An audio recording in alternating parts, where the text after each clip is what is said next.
Last video में मैंने आपको अपनी मथुरा से प्रयागराज तक की पूरी जर्नी के बारे में बताया था और ये भी बताया था कि हाँ, ट्रैफिक बहुत ज़्यादा है और उसमें से निकलने के लिए आपको थोड़ा सा पेशेंस लगेगा। तो काफ़ी अच्छा खासा ट्रैफिक मिला। एक्चुअली हमें पता ही चल गया था कि आगे बहुत ज़्यादा रेड जोन हमें ट्रैफिक का मिलने वाला है, क्योंकि जब हम कानपुर से आगे बढ़े थे तो सड़क पर, रोड पर जो गाड़ियाँ थी ना, उन्हीं से देख के लग रहा था कि हाँ, काफ़ी ज़्यादा ट्रैफिक आगे है। लेकिन क्योंकि घर से निकल गए थे और ये सोचा था कि नहीं, वहाँ तो चीज़ें मैनेजेबल हैं, तो हम इस रास्ते को पार कर लेंगे, और वही हुआ। कहीं पे भी गाड़ियाँ रुकी हुई नहीं मिली मुझे। मूवमेंट हो रहा था। ये अलग बात है कि हमें एक जगह काफ़ी देर तक खड़ा रहना पड़ रहा था और उसके बाद गाड़ी बिल्कुल थोड़ी सी आगे बढ़ती थी। लेकिन जब एक शहर में बहुत सारे बाहर की गाड़ियाँ आ जाएंगी तो ये हाल होना स्वाभाविक है। और वैसे भी जब हम कहीं जाते हैं तो ये सोच के तो नहीं जाते ना कि सब चीज़ हमें बहुत अच्छी मिलेंगी।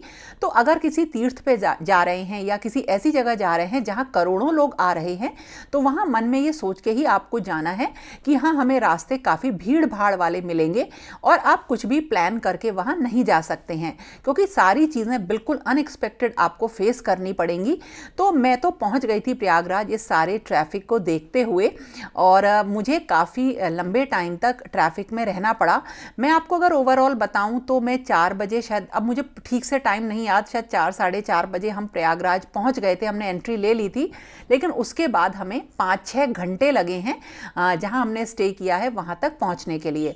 तो अब मैं आपको इस वीडियो में बता रही हूं और भी छोटी छोटी सी चीज़ें कि किस तरह से आप प्लान कर सकते हैं अपनी ट्रिप को, और मैं कहाँ रुक रही हूँ। तो चलिए शुरू करते हैं।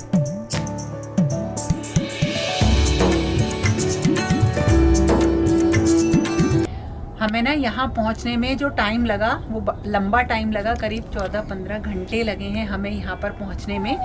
और उसका रीज़न ये है कि ट्रैफिक जो है, ट्रैफिक जैम तो नहीं बोलूँगी मैं, ट्रैफिक ही है, काफ़ी सारा ट्रैफिक है यहाँ पे। तो बीच में हमारी गाड़ी जब ट्रैफिक में फंसी हुई थी, तब गाड़ी का मैंने आपको बताया था सीएनजी वगैरह सब ख़त्म हो गई थी। शानू लेकर आ गया था और वो भी चीज़ मैनेज करी। तो मैं आप लोगों से बोलूँगी कि अगर आप प्रयागराज आ रहे हैं तो ये मत सोचिए कि बहुत भीड़ है। देखो, भीड़ तो है, ट्रैफिक भी है, सब कुछ है, लेकिन सारी चीज़ें ना मैनेज हो रही हैं। आपको थोड़ा पेशेंस बना के रखना पड़ेगा कि यहाँ पर जो है ऐसा नहीं है कि आप आएँ और आपको सब कुछ बहुत गुडी गुडी मिल जाए। तो थोड़ा सा पेशेंस रख के चलना पड़ेगा। जैसे हमें जाम में ही 4 घंटे लग गए थे, लेकिन मूवमेंट हो रहा था, क्योंकि धीरे धीरे वो चीज़ें होती हैं। तो इस तरह से हम आए हैं यहाँ पे। लेकिन एक चीज़ मैं आपसे बोलूँगी कि प्रयागराज अगर आप अपने व्हीकल से आ रहे हो या टैक्सी से आ रहे हो तो इंश्योर करें जब आप प्रयागराज में घुसें कि उसके जो है टैंक फुल हो। ये चीज़ ज़रूर चेक करिएगा। बहुत अच्छा लग रहा है यहाँ। तो इस तरह से पूरा दिन बीत गया और हम यहाँ आ गए हैं। अब कल देखो हम त्रिवेणी पे स्नान करेंगे, तो जो चीज़ सबसे अच्छी हो जाएगी, जैसी भी पॉसिबल होगी वैसा करेंगे।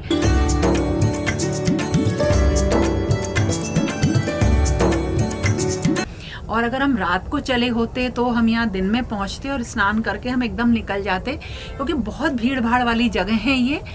यहाँ पे बहुत लोग आ रहे हैं। एडमिनिस्ट्रेशन अच्छा काम कर रहा है, लेकिन इतने लोगों को मैनेज करना एक बहुत बड़ा काम है। तो वैसे मेरा मन था जो है यहाँ के जो साधु संत हैं उन सब से मिलने का, तो मुझे नहीं लगता कि टाइम मिलेगा, क्योंकि कल ही हमें यहाँ से वापस निकलना है। तो इतनी ही मेरी विजिट जो मैंने बनाई थी वो इतनी ही बड़ी बनाई थी। और देखो, वैसे तो यहाँ से लोग अयोध्या और काशी के भी दर्शन कर रहे हैं, लेकिन उसे हम कभी और आके कवर करेंगे। तो अभी तो मैंने कॉफ़ी भी पी है, डिनर भी कर लिया है, बाहर जा रही हूँ, थोड़ा घूमूंगी, बैठूंगी, बात करेंगे, और फिर देखो कल का दिन होगा जो कि बिल्कुल अलग एक्सपीरियंस होगा। तो ये सब कंटिन्यूएशन में ऐसे ही चलता रहेगा। प्रयागराज पहुंचने के बाद बात आई कि मुझे रुकना कहाँ है। तो मैं तो पहले से सारी चीज़ें अपनी प्लान करके गई थी कि मुझे एक दिन का स्टे करना है।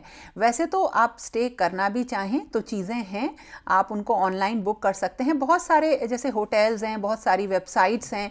यूपी टूरिज़्म के वेबसाइट पे आपको बहुत सारी इन्फॉर्मेशन मिल जाएगी, जहाँ से जाके आप अपने लिए किसी भी जगह की बुकिंग पहले से करा सकते हैं। और वैसे भी मैं आपसे कहूँगी कि बुकिंग करा के ही आइए, क्योंकि शहर में ट्रैफिक इतना ज़्यादा है कि अगर आप सोचो कि पहुंचने के बाद हम ढूंढ लेंगे ना, तो वो पॉसिबल बिल्कुल भी नहीं होता है।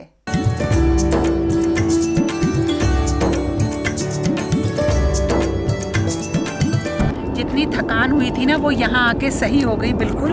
और अब अंदर चलते हैं। और बहुत अच्छा मौसम हो रहा है, ठंडा ठंडा सा।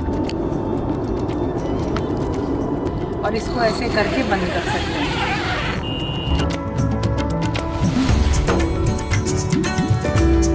रात हो रही है इसलिए मैं थोड़ा धीरे धीरे बोल रही हूँ। और अब अंदर चलते हैं, आ जाओ। चलो।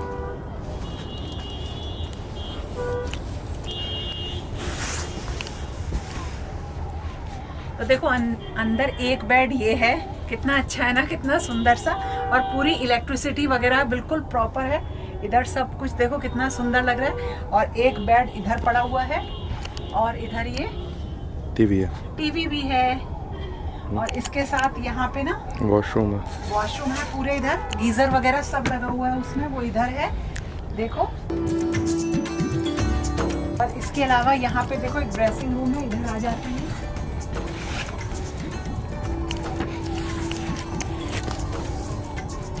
देखो ये ड्रेसिंग रूम है, कितना बढ़िया सा। इसमें ना पूरा सामान आ गया है मेरा यहाँ पे। और पूरा देखो इस तरह से रखा हुआ है। और इतनी थकान हो रही थी ना, मैं सुबह से चल रहे थे हम लोग को यहाँ आने में काफ़ी टाइम लगा, भी बताती हूँ। लेकिन ये सब देख के एकदम थकान मिट गई है हमारी। चलो बाहर चलते हैं।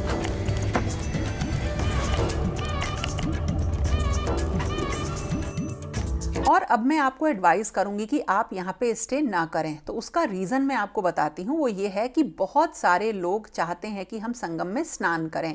तो हमें ना अपना काम करके, यानी अपनी डुबकी लगा के संगम में स्नान करके हमें वो जगह छोड़ देनी चाहिए, ताकि जो लोग और वेटिंग में हैं उन्हें वो जगह मिल सके। जब भीड़ ज़्यादा हो जाएगी तो लोग घबराते हैं आने से। तो अच्छा है कि हम स्नान करें और वापस लौट जाएँ। और मेरा भी प्लान ये था कि मैं रात को रुकूंगी और नेक्स्ट डे स्नान करने के बाद एकदम निकल जाऊंगी। बस थोड़ा सा मैं मेला वाला जो क्षेत्र है, जगह है, उसको देख लूंगी।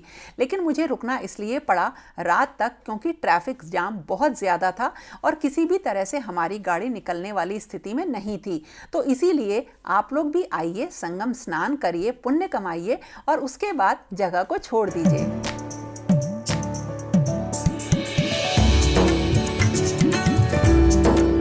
लेकिन जब हम यहाँ आए हैं, सारी चीज़ें अपनी लगा दी हैं, रख दी हैं, तो काफ़ी जो है रिलैक्स मिला है। और अब थोड़ा सा, क्योंकि टाइम बताऊँ क्या हो रहा है, 11:10 हो रहे हैं रात के। थोड़ा सा बाहर, क्योंकि मतलब ये सारी चीज़ें ना एक बार ही लाइफ में हम एक्सपीरियंस करते हैं। तो थकान के मारे नींद तो आ रही है, लेकिन फिर भी क्योंकि दिन में यहाँ बहुत भीड़ हो जाएगी, तो अभी थोड़ा सा जैसे रात होती है ना, तो बिल्कुल हल्का सा माहौल है, हल्का फुल्का सा। तो अभी थोड़ा सा मैं बाहर का आपको और दिखाऊंगी कि यहाँ कैसा है। और सुबह देखना बहुत भीड़ हो जाएगी।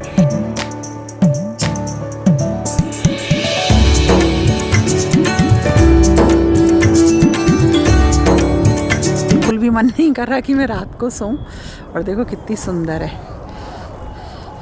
इस तरह से कॉटेजेस बनी हुई हैं। करण मेरे साथ है और अब मैं आपको ना जाके एंट्रेंस दिखाती हूँ कि एंट्रेंस कैसे है। और मौसम बहुत अच्छा हो रहा है।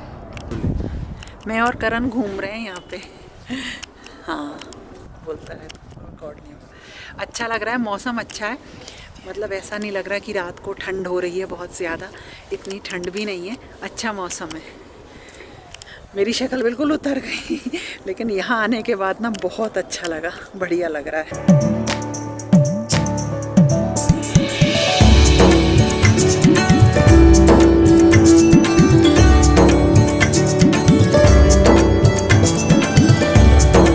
करण और मैं ना दोनों जने घूम रहे हैं। और देखो कैसा लगा यहाँ के करण तुझे? बहुत अच्छा लगा। अच्छा लगा? पहले करण को मुझे लग रहा था इसे थकान ना हो। थकान लग रही है कुछ? नहीं बिल्कुल।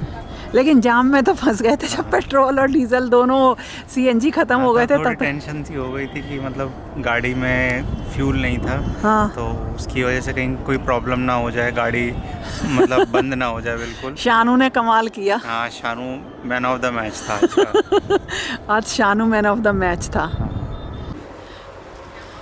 ये ना रात का टाइम है, देखो इस वक्त ऐसी लग रही है पूरा।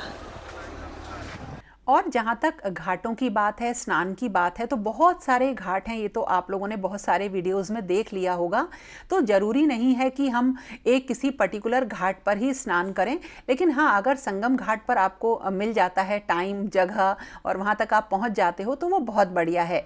और जो घाट बने हुए हैं अलग अलग, वहाँ पे अपनी सुविधाएँ अलग अलग तरीके की बहुत सारी हैं, जिनको कि आप वहाँ जाके एक्सप्लोर कर सकते हो। तो जो एक जगह गंगा नदी है, एक तरफ से यमुना नदी है और उनका एक संगम की जगह पे है। तो जहाँ पे संगम है वहाँ तक आप बोट से पहुँच सकते हो। और जो मेला का क्षेत्र है वो रात को काफ़ी खाली रहता है, वहाँ पे आपको बहुत ज़्यादा भीड़ नहीं मिलेगी और केवल जो एडमिनिस्ट्रेशन की गाड़ियाँ हैं या जो प्रशासन की गाड़ियाँ हैं वही आपको वहाँ पर दिखाई देंगी। मुझे वहाँ पे कोई ऐसी गाड़ियाँ नहीं दिखाई दी थी। और जहाँ तक टू व्हीलर की बात है वो तो आपको दिखाई दे जाएंगे, उनकी सर्विसेज मिल जाएंगी। और रात में तो कई जगह मुझे ऑटो भी दिखाई दिए। एक्चुअली ये सारी चीज़ें डिपेंड करती हैं कि उस टाइम पे स्थिति कैसी है। तो जो एडमिनिस्ट्रेशन है मेरे ख्याल से वो उसी टाइम तय करता है कि अगर भीड़ ज़्यादा है तो कुछ पुलों को बंद कर दिया जाता है, कहीं पे अगर भीड़ कम हो जाती है तो रास्ते खोल दिए जाते हैं। तो ये सारी चीज़ें कुछ इस तरह से मैनेज होती हैं। तो अगर आप ये सोच के आए हो कि हम बहुत आराम से मूवमेंट एक जगह से दूसरी जगह कर लेंगे तो वो उस दिन की भीड़ पर डिपेंड करेगा। जैसे मुझे एक सेक्टर में जाना था, लेकिन मैं वहाँ पे इसलिए नहीं जा पाई क्योंकि एक पैंटून जो ब्रिज था वो बंद कर दिया था क्योंकि भीड़ काफ़ी ज़्यादा हो गई थी।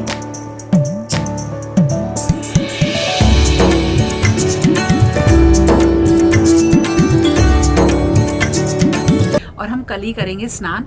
और स्नान का भी देखो ऐसा है, जिस टाइम हमें टाइम मिलेगा, जैसे हमें बोट मिलेगी या हम घर से निकलेंगे उसी हिसाब से हम अपना स्नान प्लान कर पाएंगे। तो देखते हैं कैसे सारी चीज़ें होती हैं। वैसे इस तरीके की कॉटेज बहुत अच्छी हैं, बढ़िया हैं, आरामदायक हैं। और वैसे तो देखो ऐसा भी आप कर सकते हो कि आप यहाँ पे आएँ, स्नान करें और उसके बाद एकदम से वापस चले जाएं। और मैं आपको सजेस्ट करूँगी कि आप अपनी जो जर्नी रखो ना, वो रात की जर्नी रखो, वो सबसे अच्छा है। जैसे मुझे लग रहा है कि जो हमारा ड्राइवर भी बोल रहा था कि जो गलती हुई ना हमसे वो ये हुई कि हम जो आए, हम दिन में आए, हमारा पूरा दिन वेस्ट गया। मतलब हम 6:30 घर से निकल लिए थे और हम 10:30 बजे यहाँ पे पहुँचे थे।